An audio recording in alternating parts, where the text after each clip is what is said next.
Game over, Sarah. My wife Sarah and I had been married for 14 years. 14 years of what I genuinely believed was a solid partnership.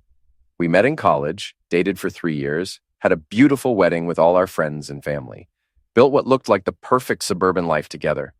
I owned a successful management consulting firm.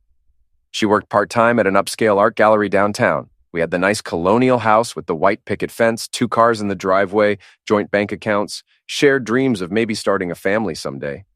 Looking back now with clarity, I can see all the warning signs that were there in the months leading up to our anniversary. Sarah had become increasingly secretive about her daily activities.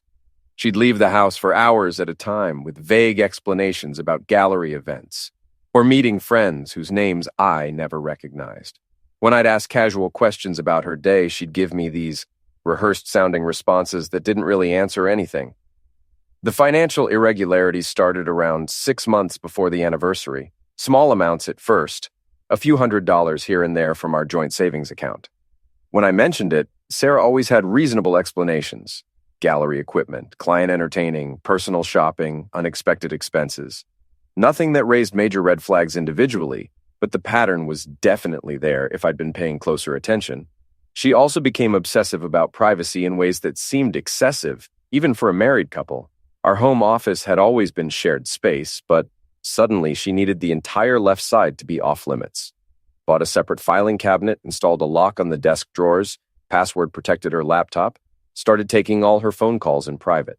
Said she was working on some kind of special project for the gallery that required confidentiality. I respected her professional boundaries and didn't push for details. The personality changes were subtle, but noticeable. Sarah had always been charming and social, but there was a new performative quality to her interactions, like she was constantly acting in a play where everyone else didn't know their lines. She'd laugh too loudly at jokes that weren't funny, agree enthusiastically with opinions she'd never expressed before, touch people's arms when she spoke in this calculated way that seemed designed to manipulate rather than connect. For our 14th anniversary, Sarah insisted we celebrate at Meridian, this ultra-exclusive restaurant on the 40th floor of the newest skyscraper downtown, the kind of place where you need reservations 3 months in advance, and entrees start at $50. Floor-to-ceiling windows offering panoramic views of the entire city, crystal chandeliers imported from Italy, waitstaff dressed like they're attending a black tie event. Sarah said she wanted elegance and sophistication, something we'd remember forever. She controlled every aspect of the evening's planning with an intensity that should have concerned me more than it did. She personally selected my charcoal gray suit and silver tie, chose the wine varietals in advance after consulting with the sommelier, arranged the guest list and seating chart, even picked the flowers for our table centerpiece. At the time, I thought she was just being romantic and detail-oriented. Now I understand she was orchestrating every element to ensure her plan would work perfectly. Sarah wore this stunning emerald green dress that night, the exact same shade as the dress she'd worn to our first formal date 14 years earlier. Her makeup was flawless, hair styled in an elaborate French twist that must have taken hours at the salon. She looked absolutely radiant, like a woman celebrating the happiest night of her life. Diamond earrings I'd given her for our 10th anniversary, the pearl necklace from her grandmother, everything perfectly coordinated. To any observer, we probably looked like the ideal successful couple. Our dinner party included my sister Kate, Sarah's cousin Mike, and 3 mutual friends from our college days, Jennifer, David, and Rachel. Sarah was the undisputed center of attention throughout the meal, regaling everyone with animated stories about famous artists who'd visited her gallery, insider gossip from the local art scene, sophisticated observations about wine pairings and architectural design. She touched people's hands when she spoke, laughed at all the right moments, asked thoughtful follow-up questions that made each person feel important and heard. But something felt wrong about her performance. Too polished, too calculated. Like she'd rehearsed these conversations in advance and was delivering lines rather than speaking spontaneously. Her laugh had this sharp, brittle quality that I'd never noticed before. When she looked at me across the table, her smile didn't quite reach her eyes. There was a coldness there, a distance that felt deliberate rather than accidental. The restaurant itself was a masterpiece of expensive interior design. Marble floors with intricate inlay patterns, hand-painted ceiling murals, fresh flowers arranged in crystal vases at every table. The hallway leading to the restrooms was dimly lit and atmospheric, lined with original artwork and smelling of expensive cleaning products mixed with fresh jasmine from the lobby arrangements. Walking through it felt like moving through a museum after closing time, elegant and slightly surreal. About halfway through the main course, some elaborate duck preparation that cost more than most people spend on groceries in a week. I excused myself to use the restroom. Sarah barely acknowledged my departure, just gave me a distracted wave while continuing her conversation with Mike about some art exhibition they'd apparently both attended recently. That should have been another warning sign. When had Sarah and Mike started spending so much time together without me? As I walked back down the long hallway past the bar area and wine cellar display, a young woman in the restaurant's uniform approached me with obvious nervousness. She was probably early 20s, petite, with dark hair pulled back in a neat bun. Her name tag read Emma, and her hands were visibly trembling as she spoke. "Excuse me, sir, I'm so sorry to bother you, but are you Mr. Davidson?" When I nodded, she glanced quickly toward the dining room, then back at me with an expression of genuine concern. "I know this is going to sound absolutely crazy, and I really hope I'm wrong, but I just saw your wife put something in your drink." The words hit me like a physical blow. For a moment, I couldn't process what she'd said. "I'm sorry, could you repeat that?" "I saw her drop something into your wine glass," Emma continued, speaking quietly but with clear conviction. "It looked like a small pill or capsule. She took it out of her purse when she thought no one was looking, glanced around to make sure she wasn't being watched, then dropped it right into your glass. It dissolved almost immediately." My first instinct was denial.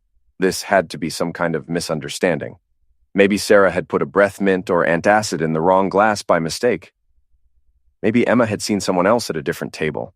Maybe this was all some bizarre confusion that would be cleared up with a simple explanation. But something about Emma's demeanor convinced me she was telling the truth.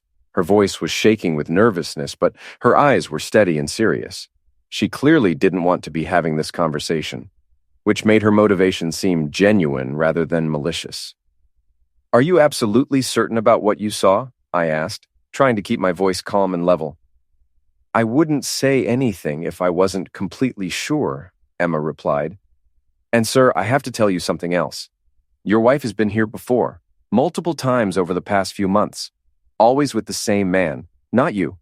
They always request corner tables and keep their voices very low during their conversations.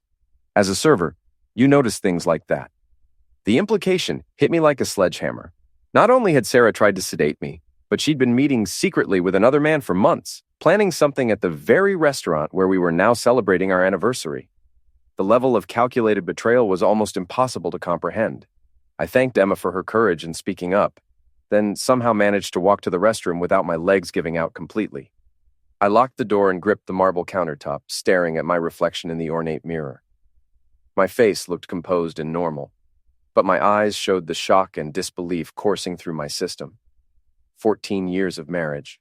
14 years of shared meals, shared beds, shared dreams, shared bank accounts, shared everything. And my wife had just tried to slip me some kind of pill during what was supposed to be our romantic anniversary celebration, surrounded by family and friends who trusted and loved both of us. I ran cold water over my wrists and splashed some on my face, trying to think rationally through the emotional chaos. I could confront Sarah directly, demand an explanation, make a scene in front of everyone. But then what? She'd deny everything, claim Emma was mistaken or had ulterior motives, probably turn the whole situation around to make me look paranoid and accusatory. Without proof, it would just be my word against hers. Or I could be strategic about this. If Sarah had actually tried to sedate me, then whatever substance she'd used was now sitting in my wine glass back at the table. All I had to do was make sure I didn't drink from that glass. Better yet, if I could somehow get her to drink from it instead, then we'd all find out exactly what she'd been planning. When I returned to the table, I forced myself to smile and act completely normal. Sarah looked up at me with what appeared to be genuine warmth and concern. "Everything okay, honey? You were gone for a while." "Perfect," I replied, and I meant it, because now I had a plan that would expose the truth without requiring accusations or confrontation. I rejoined the conversation, which had moved on to discussing David's recent promotion at his law firm. Sarah was being particularly attentive to Mike, laughing at his jokes and touching his arm when she spoke to him. Under normal circumstances, I might have felt a twinge of jealousy. but now I was watching their interaction with new eyes. How long had this been going on? How many of their coincidental encounters had actually been planned meetings?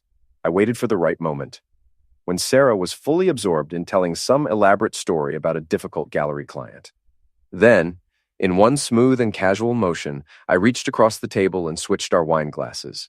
It was simple sleight of hand.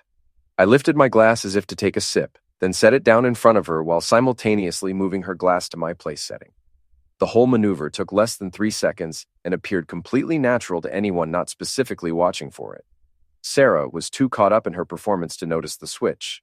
Everyone else was focused on her animated storytelling.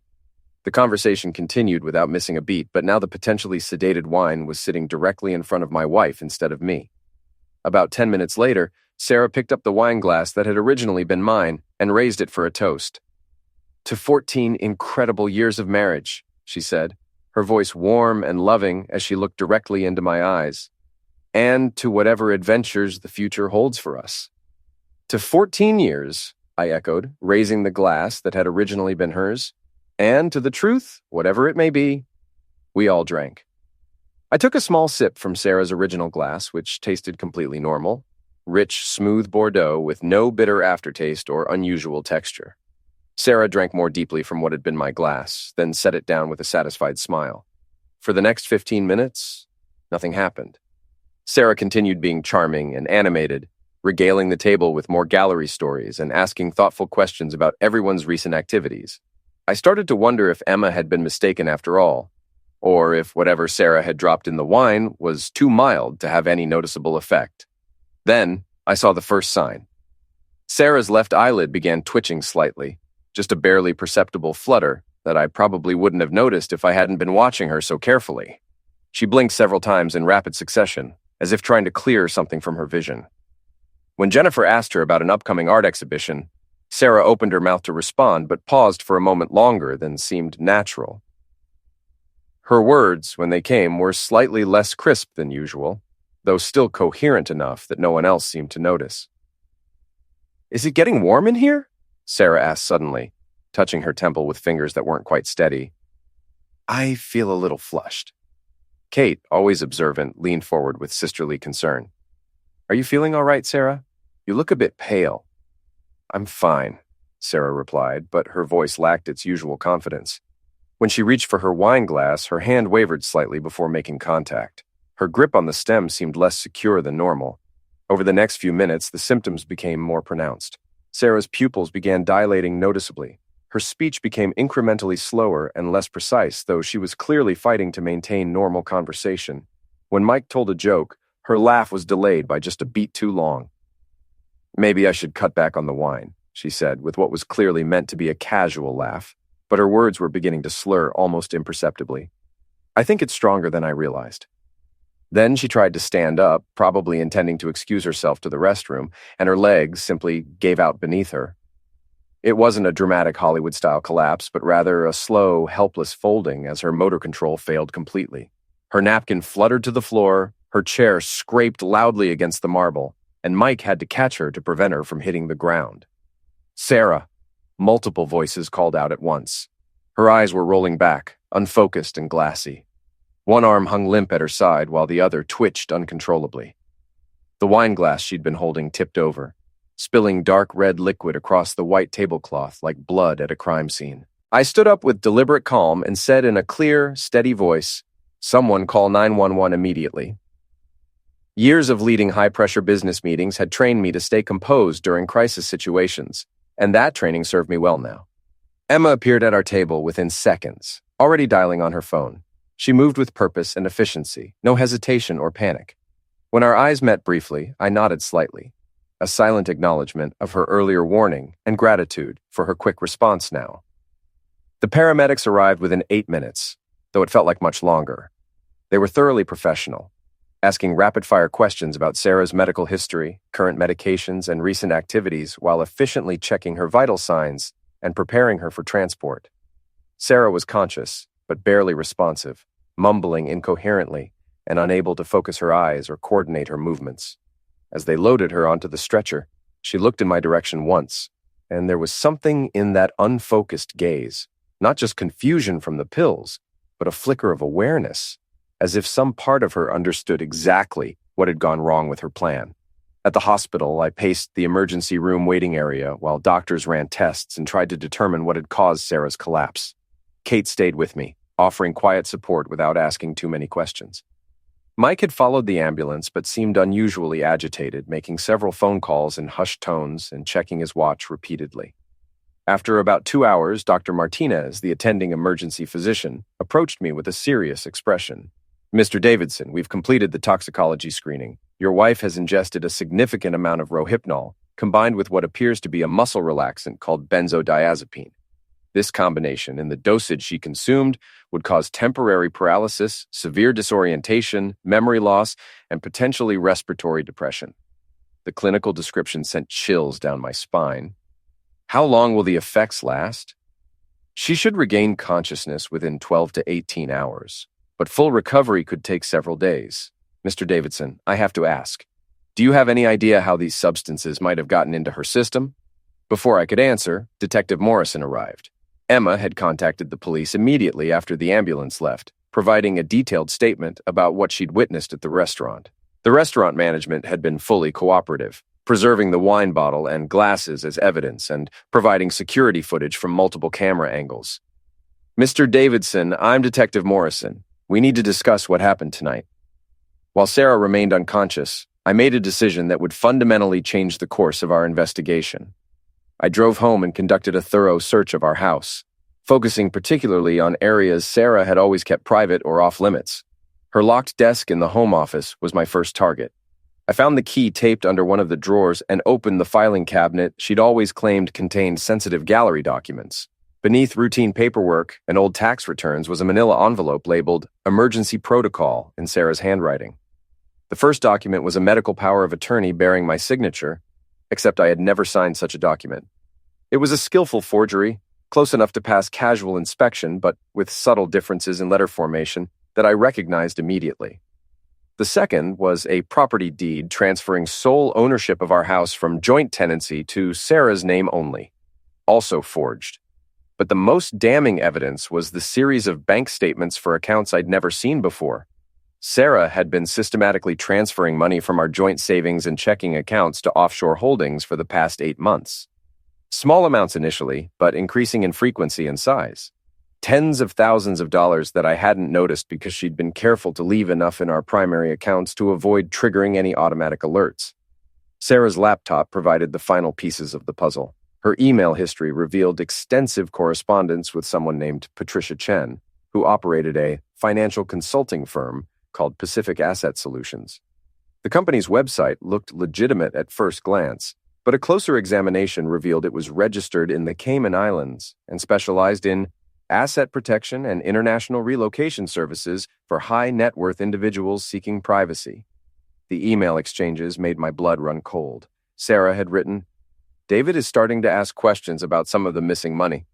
We need to move faster on the timeline we discussed." Patricia's response, "Everything is in place for rapid liquidation once the power of attorney becomes active. The moment he's declared legally incompetent, we can transfer all assets within 48 hours. The offshore accounts are ready to receive the funds, and I have the documentation prepared for your new identity." Another message thread was even more explicit about their intentions. Sarah, "The anniversary dinner is perfect cover. Everyone will witness his sudden medical emergency and subsequent incapacitation. Very believable storyline for someone his age with his stress levels." Patricia, "Excellent. Remember, the dosage needs to be precise, enough to cause obvious impairment requiring immediate medical intervention, but not so much as to cause permanent damage or end. We want him alive, but legally incompetent." There were also several message exchanges with Mike, Sarah's supposedly innocent cousin. "Don't contact me for 72 hours after it's done. We need complete separation until everything settles down and the legal proceedings begin." Mike's response, "Understood. I'll make sure I have solid alibis for the entire weekend. This never happened." The scope of their conspiracy was breathtaking in its calculated cruelty. They hadn't just planned to pill me. They'd orchestrated an elaborate scheme to destroy my life completely, sedate me into a vegetative state during a public family celebration, use forged documents to have me declared mentally incompetent, liquidate every asset I'd spent decades building and disappear with millions of dollars while leaving me trapped in some care facility with no memory of what had happened and no way to prove the truth. When Sarah finally regained consciousness the next afternoon, I was sitting beside her hospital bed with copies of all the evidence I'd discovered. She opened her eyes slowly, looked around the sterile room with confusion, then focused on me with what appeared to be relief. "David, thank God you're here. I don't understand what happened last night. Do they know what caused my collapse? Maybe someone at the restaurant accidentally mixed up our drinks or something?" I silently placed the stack of documents on her bedside table. The forged power of attorney, the property deed, the bank statements, printed copies of her emails with Patricia Chen and Mike. Her face went through a fascinating transformation as she recognized each piece of evidence. First confusion, then recognition, then fear, and finally a kind of cold resignation. "I suppose you think you're very clever," she said, her voice completely different now, stripped of all pretense and warmth. 14 years, Sarah. 14 years I trusted you with everything. My business, my finances, my life, my future. And instead of asking for a divorce like a normal person, you decided to sedate me and steal everything while leaving me brain damaged in some institution. She was quiet for a long moment, staring at the ceiling. When she finally spoke, her voice was matter-of-fact, almost businesslike. "You don't understand what it's like to feel completely trapped in a life you never really wanted. I needed more than just half of what we built together. I needed a completely fresh start, and that required more resources than a traditional divorce settlement would provide. So you decided to poison me instead. It wasn't supposed to be permanent damage," she said, as if that made it better. "Just enough impairment to trigger the legal guardianship. You would have been well cared for." The casual way she discussed destroying my life was perhaps the most chilling thing about the entire experience. No remorse, no shame, just cold calculation about the most efficient way to steal everything I'd worked for while ensuring I'd never be able to fight back. The district attorney filed charges within 48 hours. Attempted poisoning, document fraud, conspiracy to commit theft, elder misuse, and several other felonies. The evidence was overwhelming. Emma's eyewitness testimony, security footage from the restaurant, the forged documents, the email correspondence, the offshore bank accounts, everything. Mike had fled the country immediately after hearing about Sarah's arrest, probably tipped off by someone that the investigation was expanding beyond just his cousin. Interpol issued a warrant, but he'd apparently made it to a non-extradition country before they could track him down. Patricia Chen's entire operation came crashing down when federal investigators started digging into Pacific Asset Solutions. What had appeared to be a legitimate financial consulting firm was actually an elaborate money laundering scheme that had defrauded dozens of clients over several years. The FBI arrested her at her office in downtown Los Angeles, and she's currently facing federal charges that could result in decades in prison. Sarah's defense attorney tried to portray her as a desperate housewife who'd gotten involved with the wrong people and been manipulated into participating in something she didn't fully understand. But the email evidence clearly showed she'd been an active, willing participant in planning every aspect of the scheme. The premeditation was undeniable. She eventually accepted a plea bargain to avoid a lengthy trial that would have attracted even more media attention. 5 years probation, complete financial oversight by the court system, mandatory psychological counseling, and a permanent restraining order preventing any future contact with me. No jail time, which angered many people who followed the case. But I was exhausted from fighting and just wanted to move forward with rebuilding my life. The divorce was finalized 4 months later.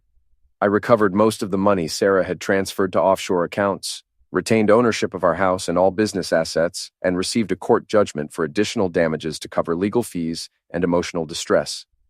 The financial impact could have been much worse if her plan had actually succeeded. Emma, the server who saved my life by speaking up about what she'd witnessed, turned out to be a pre-law student working multiple jobs to pay for her education.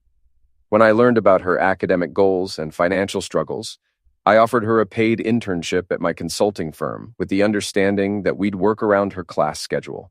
She's incredibly intelligent and has natural instincts for legal analysis and ethical reasoning. I have no doubt she'll become an outstanding attorney.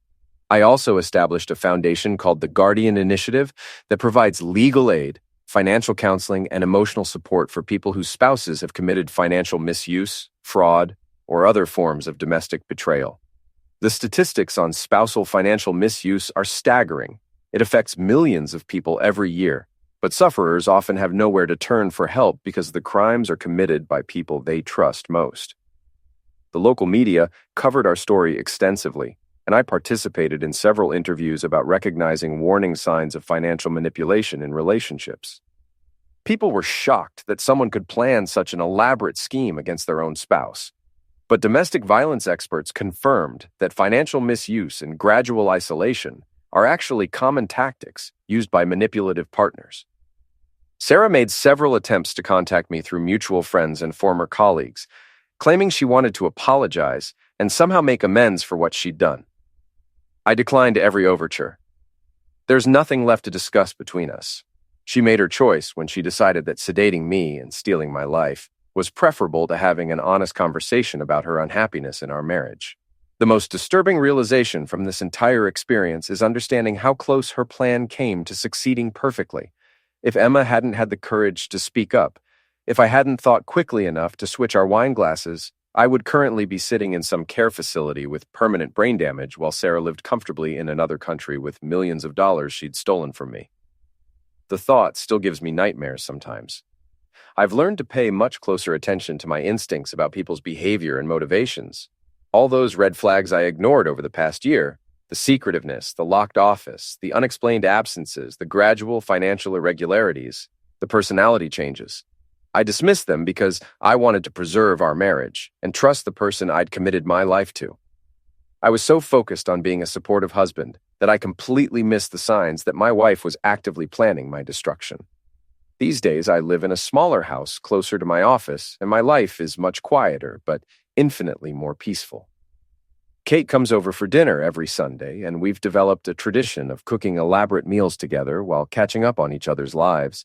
We never discuss Sarah anymore. There's nothing left to analyze or understand about someone capable of such profound betrayal. My business is thriving in ways it never did when I was distracted by relationship problems. My friendships are deeper and more authentic now that I'm not constantly making excuses for Sarah's behavior or trying to manage her social manipulations. I sleep better, eat better, exercise regularly, and have rediscovered interests and hobbies I'd neglected for years. People often ask whether I'll ever consider remarrying. I'm not opposed to the possibility of finding love again, but I'll certainly be much more careful about recognizing warning signs and maintaining appropriate boundaries. I'll also definitely be keeping control of my own beverages at dinner parties. The most satisfying form of revenge isn't dramatic retaliation or public humiliation. It's simply building a better life without the person who tried to destroy you. Sarah lost everything she'd schemed to steal and gained nothing from her elaborate betrayal. I lost a marriage that was apparently built on lies, but I gained my freedom, self-respect, and a much clearer understanding of my own worth and resilience. Mike is reportedly living in Southeast Asia now, working low-paying service jobs and probably looking over his shoulder constantly for extradition notices. Patricia Chen was sentenced to 15 years in federal prison and ordered to pay millions in restitution to her sufferers. Emma graduated law school summa cum laude and now works full-time at my firm while building an impressive reputation in family law and sufferer advocacy. Sarah completed her probation successfully, but remains under court-ordered financial supervision. She's currently living in a studio apartment across town and working as a hostess at a chain restaurant. Quite a come-down from her previous lifestyle. I heard through former mutual acquaintances that she attempted to reconnect with some of Patricia's former associates after her release, hoping to revive some version of their original scheme, but the entire network had been dismantled by federal investigators. Sometimes justice takes time to work itself out, but eventually people face the consequences of their choices. Sarah chose betrayal and got isolation. Mike chose cowardice and got exile. Patricia chose crime and got prison. I chose truth and got freedom. In the end, karma really does work exactly as it should.